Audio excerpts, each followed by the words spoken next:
Hi there, friends. This is Martha Creek, marthacreek.com. I'm thinking a lot about you and wondering how you're navigating these times that we're in, and also extremely confident, faith-filled that you are very, very equipped for this.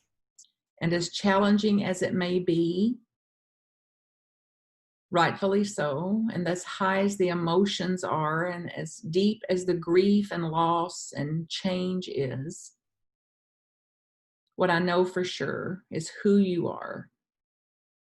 I know who you are. I know what you are. And I know how you serve. And I know how you're here to serve. So I lift you up today as you continue in that path and to Godspeed. And I wanted to leave a few ideas for you here to encourage you to take very good care of yourself as you navigate these winds, and know that we're in this like marathon runners, that we've got to have little water stations set up for ourselves all along the way. And you know best what that is for you and what the water stations would look like for you. So I'll offer some ideas here that hopefully will prompt you, even if you're doing some of these things already, to even turn the dial up just 10%, to do just a little better at it right now, to keep yourself not only thriving through this, but sustainable for sure, and in for the long term, and certainly thriving then eventually, not just surviving all this, but thriving through it.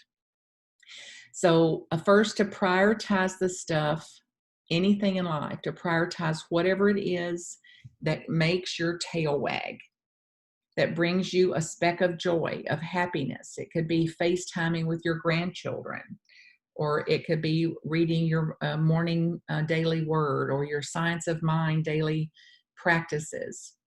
It could be that you talk to somebody about recipes or anything, what you're looking forward to when all this is over. So to absolutely keep something as a priority for yourself that you have to look forward to on the other side of this, something that seriously makes your tail wag, whatever that is, and to keep that a priority.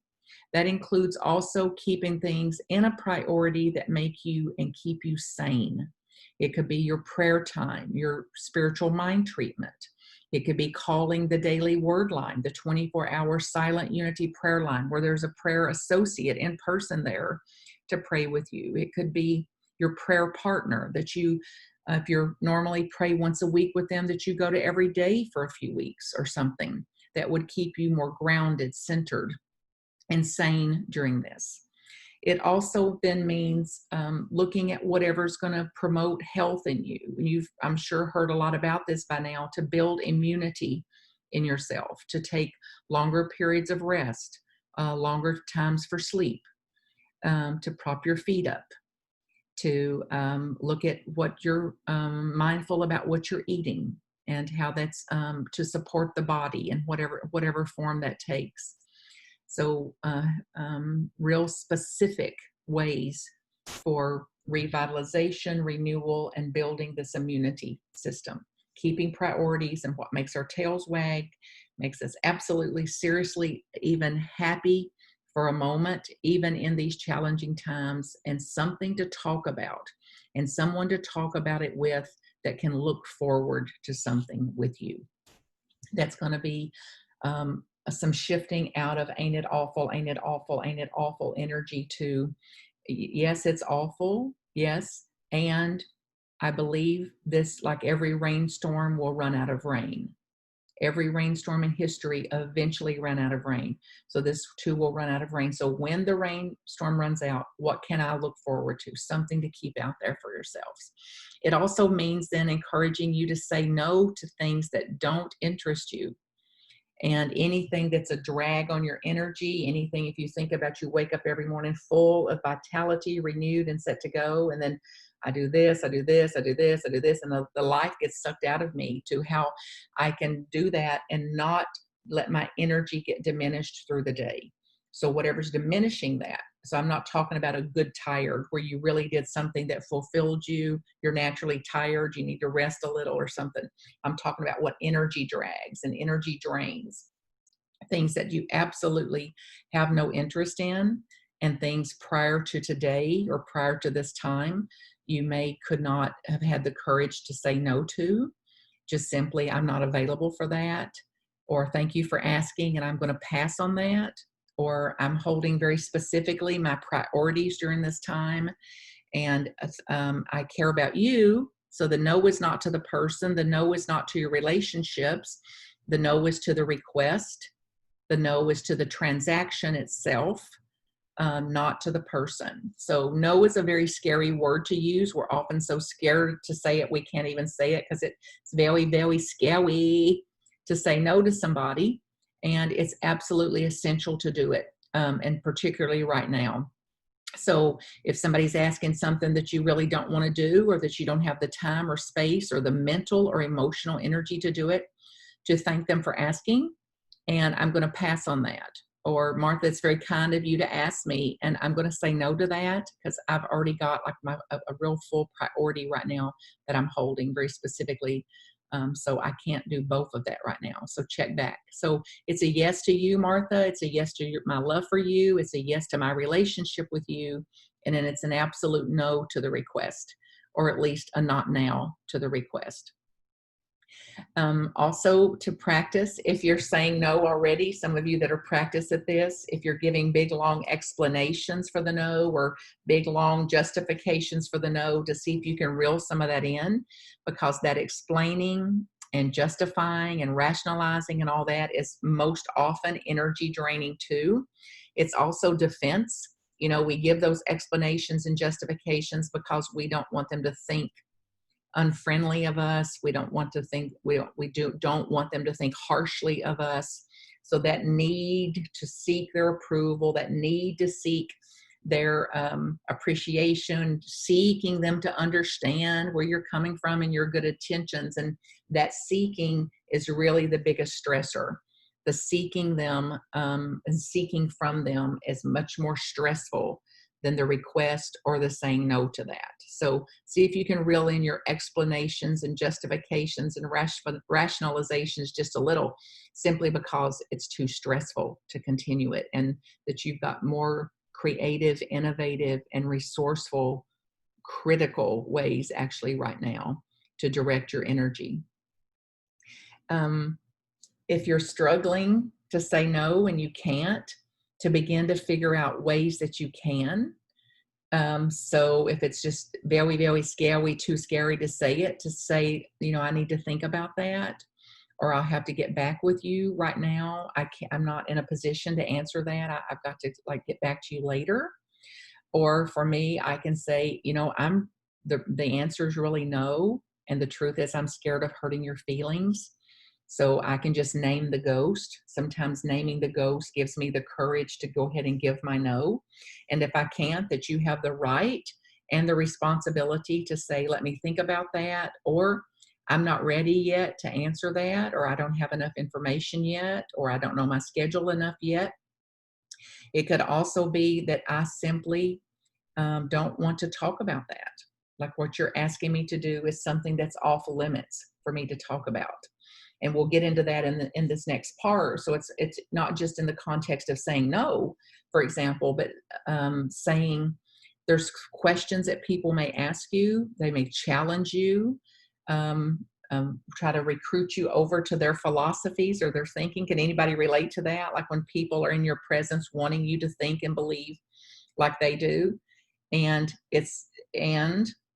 you at sometimes will be aligned with them. Sometimes you'll be able to relate pretty right up 100% even with them sometimes. And sometimes you won't have the same access to relate the way that they're wanting you to.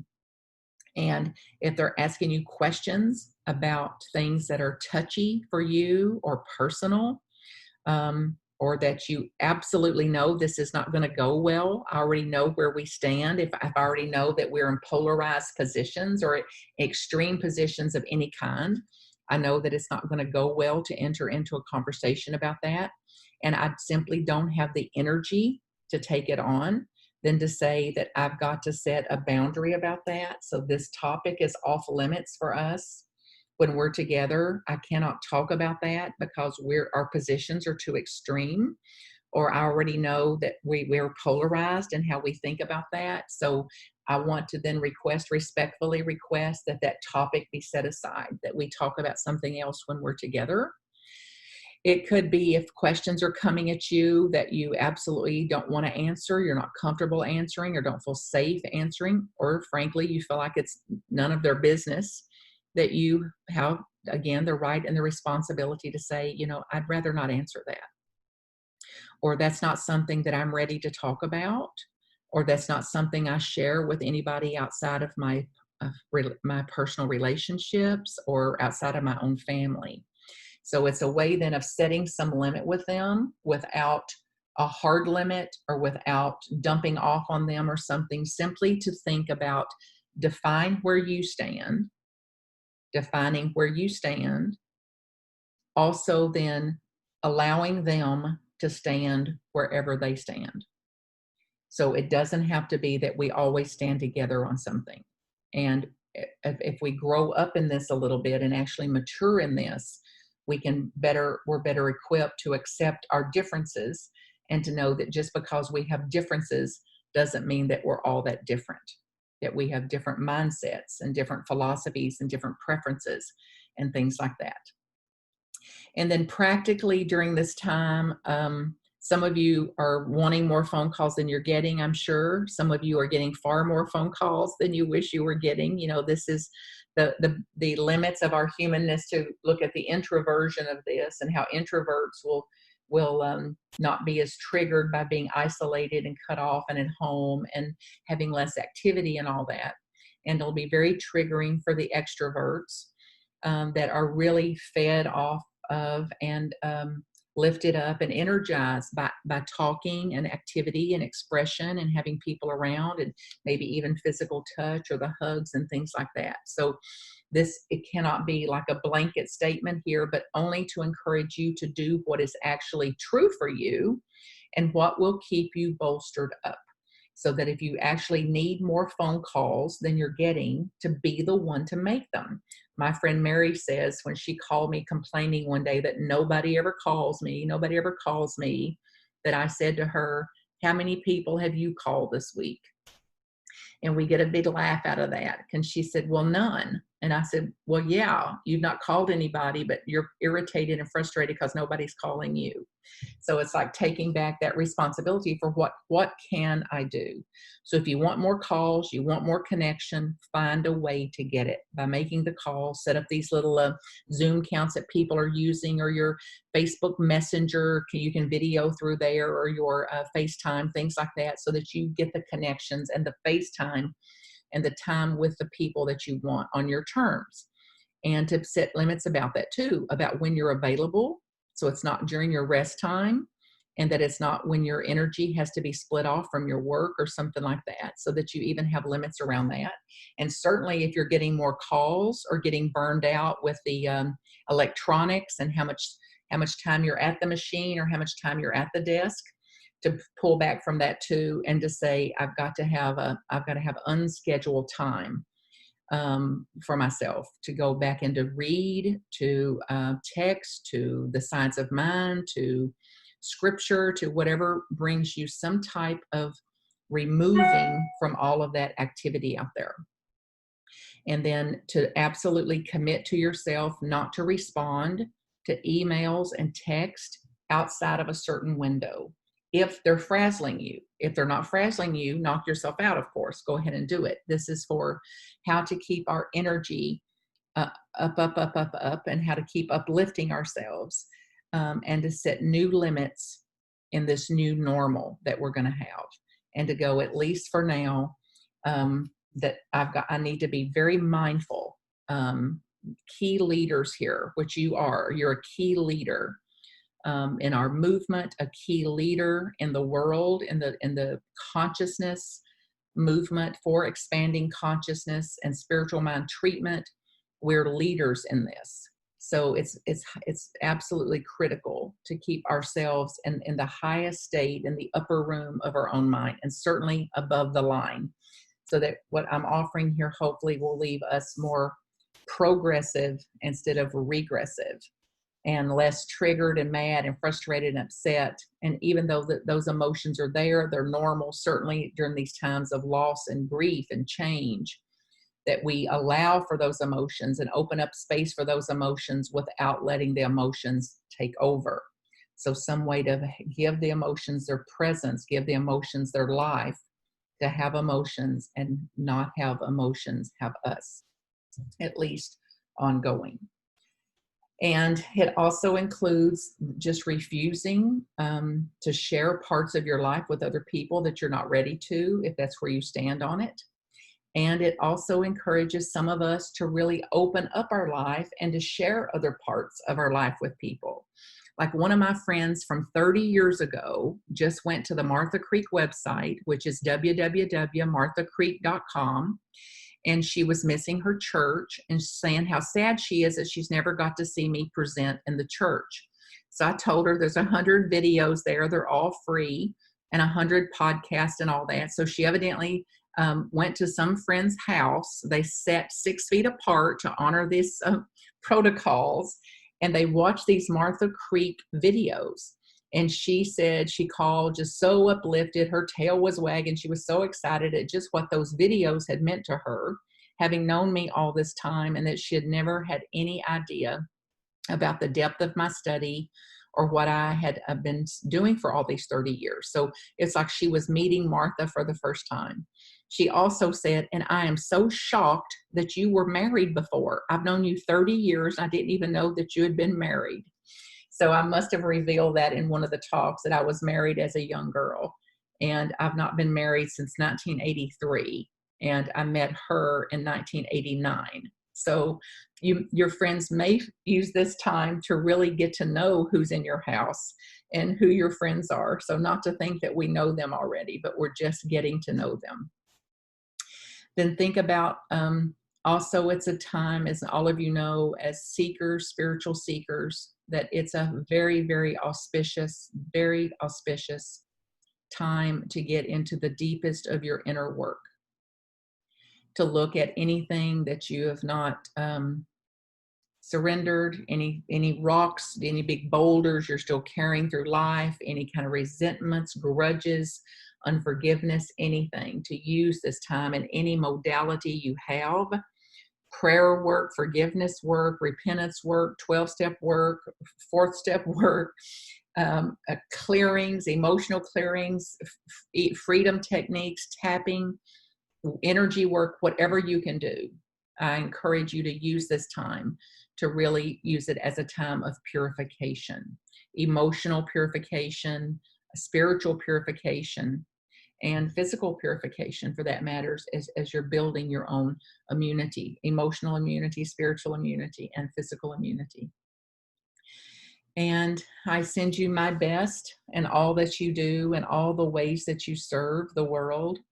I'm so honored to be a part of it. My ministry, as most of you know, which I get very emotional when I think about the magnitude of this and the blessing of my own life, that my ministry and my calling is to serve those who serve. So it's with my whole heart that I offer any kind of idea or suggestion or possibility or potential, that I hold that for you in infinity. And I'm absolutely here to serve you. So God bless you individually, your families, your ministry, all the ways you serve in ministry there. And know that you have a very, very, very proud of you and cheerleading you on Martha Creek out here in the world. Always wishing you the best. And if there's a way I can serve you further, get directly in touch with me. Okay.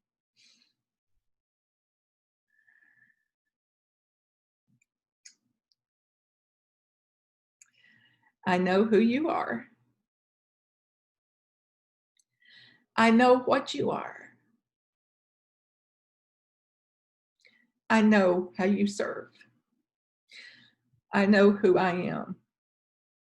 I know what I am. I know how I serve.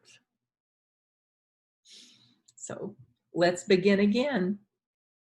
What will make your tail wag today? What do you look forward to? Bye for now. All love. MarthaCreek.com if I can support you. Blessings.